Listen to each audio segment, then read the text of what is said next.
जोहार दोस्तों, आइए जानते हैं झारखंड की तमाम छोटी बड़ी खबरों को। और चलिए शुरुआत करते हैं सबसे बड़ी खबर से। विधायक अंबा प्रसाद, पूर्व मंत्री योगेंद्र साव और अंकित राज को मिला ईडी का नोटिस, पूछताछ के लिए बुलाया।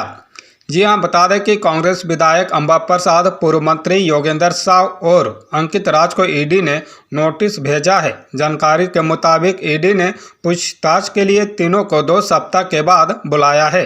गौरतलब है कि बीते 12 मार्च को जबरन वसूली, लेवी की वसूली, अवैध बालू खनन और जमीन पर कब्जा करने को लेकर ईडी ने अंबा प्रसाद और उनसे जुड़े लोगों के 20 ठिकानों पर छापा मारा था। तलाशी अभियान के दौरान 35 लाख रुपये, डिजिटल उपकरण, बैंकों के नकली टिकट, हाथ से लिखी रसीदें, डायरिया, विभिन्न आपत्तिजनक दस्तावेज और झारखंड राज्य में अवैध बालू खनन से संबंधित साक्ष्य ईडी के हाथ लगे हैं। सभी को जब्त कर लिया गया है।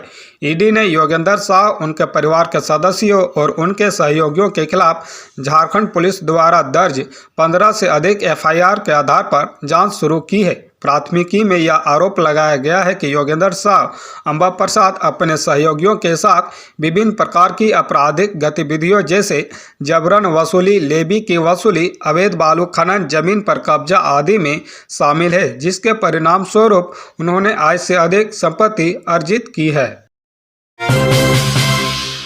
जेल में बंद हेमंत सोरेन पर सस्पेंस खत्म, लोकसभा चुनाव लड़ने पर आ गया ताज़ा अपडेट, सियासी हलचल तेज।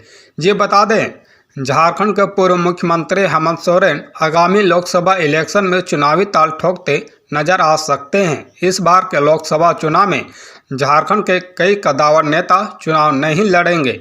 इन कद्दावर नेताओं में शिबू सोरेन का नाम भी सामने आया है। इसी साल 11 जनवरी को अपना 80वां जन्मदिन मनाने वाले सबसे धाकड़ नेता शिबू सोरेन के बारे में कहा जा रहा है कि वे इस बार चुनाव नहीं लड़ेंगे। अधिक उम्र होने के कारण वे क्षेत्र में सक्रिय भी नहीं है। शिबू वर्तमान में राज्यसभा सदस्य भी है। उनकी जगह सोरेन परिवार के किसी सदस्य के चुनाव लड़ने की चर्चा है। कयास यह भी लगाया जा रहा है कि खुद हेमंत सोरेन भी जेल से ही दुमका चुनाव लड़ सकते हैं। वर्ष 2019 के पिछले चुनाव में शिबू सोरेन को भाजपा प्रत्याशी सुनील सोरेन ने हराया था। इससे पहले वे 8 बार दुमका संसदीय सीट का प्रतिनिधित्व कर चुके थे। झारखंड में एक बार फिर बदलेगा मौसम, 16 मार्च से इन इलाकों में हो सकती है बारिश। जी हां, बता दें, झारखंड में पश्चिमी विक्षोभ का एक बार फिर असर देखने को मिलेगा। मौसम विज्ञान केंद्र के अनुसार 15 मार्च से एक बार फिर बादल छाएंगे। वहीं 16 मार्च से राज्य के कई हिस्सों में बारिश हो सकती है। जानकारी के अनुसार 16 मार्च को राज्य के उत्तर पश्चिमी, मध्य और दक्षिणी हिस्सों में हल्की बारिश हो सकती है, जबकि 17 मार्च को कहीं कहीं बारिश के आसार है। 18 मार्च को पश्चिमी इलाके में बारिश का अनुमान जताया गया है। वहीं स्काईमेट की रिपोर्ट के अनुसार राजधानी रांची का अधिकतम तापमान 32 डिग्री सेल्सियस रह सकता है। हालांकि इस दौरान बादल छाए रहेंगे। वहीं 14 और 15 मार्च को मौसम साफ रहेगा। इस दौरान अधिकतम तापमान 33 डिग्री रह सकता है। वहीं न्यूनतम तापमान क्रमशः 18 डिग्री और 14 डिग्री सेल्सियस रह सकता है। लगातार बदलते मौसम के कारण लोगों के बीमार होने की संभावना सबसे अधिक है। ऐसे में लोगों को सावधानी बरतने की जरूरत है। बीजेपी के प्रदीप वर्मा और जेएमएम के सरफराज अहमद राज्यसभा के लिए निर्विरोध चुने गए। जी हां, बता दें, झारखंड मुक्ति मोर्चा के नेता सरफराज अहमद और बीजेपी के प्रदीप वर्मा गुरुवार को झारखंड से राज्यसभा के लिए निर्विरोध चुने गए। रिटर्निंग ऑफिसर सैयद जावेद हैदर ने उन्हें विजेता घोषित करने के बाद निर्वाचन का प्रमाण पत्र सौंपा। हैदर ने बताया कि चूंकि झारखंड में 2 राज्यसभा सीटों के लिए केवल 2 उम्मीदवार मैदान में थे, इसीलिए उन्हें निर्विरोध विजेता घोषित कर दिया गया। प्रमाण पत्र प्राप्त करने के बाद वर्मा ने उन्हें जिम्मेदारी सौंपने के लिए बीजेपी के नेतृत्व को धन्यवाद दिया। बीजेपी के महासचिव वर्मा ने कहा कि पार्टी ने मेरे जैसे छोटे कार्यकर्ता को बड़ी जिम्मेदारी दी है। मैं इसके लिए अपने वरिष्ठ नेताओं को धन्यवाद देता हूं। मैं संसद के उच्च सदन में झारखंड की आवाज़ बढ़ने की कोशिश करूंगा। जनवरी में विधायक पद से इस्तीफा देने वाले अहमद ने कहा कि वह झारखंड से संबंधित मुद्दों को राज्यसभा में उठाएंगे। सरफराज अहमद का राजनीतिक में एक लंबा इतिहास है। वे पहली बार 1980 में अविभाजित बिहार में विधायक के रूप में चुने गए और 1984 से लेकर 1989 तक गिरिडीह का प्रतिनिधित्व करते हुए संसद सदस्य के रूप में कार्यरत रहे। झारखंड में राज्यसभा में 6 सीटें हैं। अन्य 4 में से 2 पर राज्य की सत्तारूढ़ झामुमो और विपक्षी पार्टी बीजेपी का कब्जा है।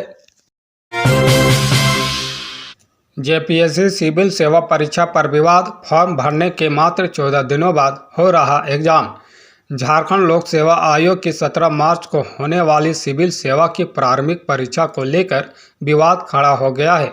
फॉर्म भरने की अंतिम तारीख और परीक्षा के बीच मात्र 14 दिनों का वक्त दिए जाने से अभ्यर्थी परेशान है। उनका कहना है कि देश में कहीं भी इतनी छोटी अवधि के नोटिस में सिविल सेवा की परीक्षा नहीं होती। गुरुवार को राज्य के विभिन्न क्षेत्रों से बड़ी संख्या में अभ्यर्थी रांची के जेपीएससी ऑफिस पहुंचे। उन्होंने परीक्षा की तारीख कम से कम 90 दिन बढ़ाने की मांग की है। राज्य की प्रमुख विपक्षी पार्टी भाजपा ने भी परीक्षार्थियों की मांग को जायज बताया है। राज्य विधानसभा में प्रतिपक्ष के नेता अमर बावरी और प्रदेश भाजपा अध्यक्ष बाबूलाल मरांडी ने मुख्यमंत्री चंपई सोरेन से अभ्यर्थियों की परेशानी को देखते हुए इस मामले में तत्काल हस्तक्षेप की मांग की है। दरअसल इस परीक्षा के लिए करीब 50 दिन पहले विज्ञापन जारी किए गए थे। इसके लिए ऑनलाइन फॉर्म 3 मार्च तक भरे गए। इसके बाद फॉर्म भरने के अभ्यर्थियों को सूचना दी गई कि 12 मार्च से अपने एडमिट कार्ड जेपीएससी के वेबसाइट से डाउनलोड कर सकते हैं, लेकिन वेबसाइट की गड़बड़ियों के कारण 13 मार्च की देर शाम तक एडमिट कार्ड डाउनलोड नहीं किए जा सके। हेमंत सोरेन के प्रेस सलाहकार वरिष्ठ आईएएस अधिकारी की पत्नी को ईडी ने किया तलब। जी हां, झारखंड के पूर्व मुख्यमंत्री हेमंत सोरेन की मुश्किलें कम होती नजर नहीं आ रही है। 31 जनवरी को उनको प्रवर्तन निदेशालय ने लगातार समन जारी करने के बाद गिरफ्तार किया था। विशेष पीएमएलए अदालत ने धन शोधन मामले में न्यायिक हिरासत में भेजा था। इसी सिलसिले में अब हेमंत सोरेन के मुख्यमंत्री रहते उनके साथ काम करने वाले करीबी को तलब किया गया है।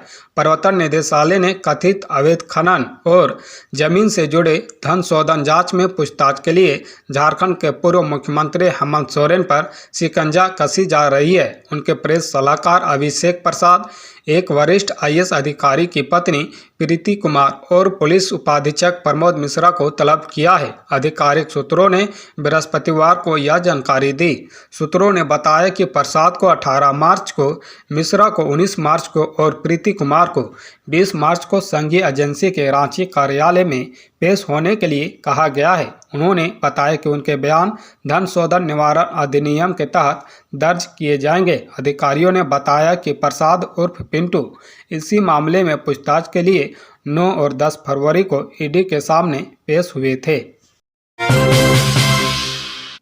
नियोजन और मुआवजे की मांग को लेकर लोगों ने किया बोकारो स्टील प्लांट के मेन गेट को जाम। जी हां, बता दें, नियोजन और मुआवजे की मांग को लेकर मृत ठेका मजदूर के परिजन और स्थानीय लोगों ने बोकारो स्टील प्लांट के मुख्य गेट को जाम करते हुए कल रात से ही आंदोलन अनिश्चितकालीन के लिए शुरू कर दिया है। बोकारो स्टील प्लांट के कोक ओवन विभाग के कोल हैंडलिंग एरिया में कार्यरत मेसस के 40 वर्षीय ठेका मजदूर अशोक कुमार महतो की मौत हो गई। अशोक जनरल शिफ्ट में कार्यरत था। इस दौरान उसकी तबीयत अचानक खराब हो गई। मौजूद कर्मचारियों ने उसे प्लांट की मेडिकल यूनिट में भर्ती कराया। जांच के बाद चिकित्सकों ने मृत घोषित कर दिया। बीएसएल प्रबंधन ने बताया कि पोस्टमार्टम रिपोर्ट आने के बाद मौत के कारणों का पता चल जाएगा। इधर अशोक महतो की मौत के बाद नियोजन की मांग को लेकर परिजनों ने बोकारो स्टील प्लांट के मुख्य गेट को बुधवार की रात जाम कर दिया। परिजनों का कहना है कि अशोक कुमार स्वस्थ अवस्था में प्लांट में काम करने गए थे, लेकिन अचानक उसकी मृत्यु किस वजह से हुई इसका कोई पता नहीं चल रहा। कंपनी के नियम व प्रावधान के मुताबिक परिजनों को नौकरी और मुआवजा दिया जाना चाहिए।